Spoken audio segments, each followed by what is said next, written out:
எல்லாருக்கும் வணக்கம்.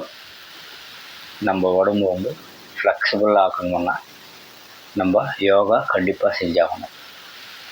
ரன்னிங் பண்ணாலும் உங்களுக்கு வந்து அந்த ஃப்ளெக்சிபிலிட்டி அவ்வளோ அக்யூரண்ட்டாக வராது. நீங்கள் வார்ம் அப் பண்ணிவிட்டு யோகா பண்ண உங்களுக்கு உடம்பு தசைகள் எல்லாமே வந்து பெண்ட் ஆகும். கை கால் எல்லாமே ஃபுல்லாக ஃப்ளெக்சிபிலிட்டி வரும்.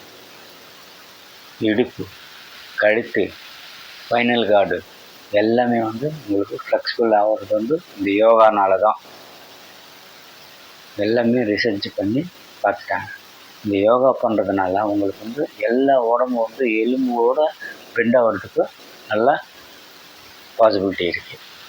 இதனால் எல்லாருமே வந்து யோகா கண்டிப்பாக செஞ்சாகும்.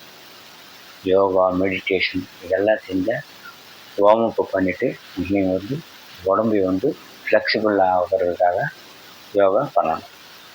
நீங்கள் பண்ண உங்கள் உடம்பு வந்து ரப்பர் மாதிரி வளையிறதுக்கு வந்து இந்த யோகா பண்ண உங்களுக்கு கண்டிப்பாக உங்களுக்கு வந்து நல்ல ரிசல்ட் வரும்.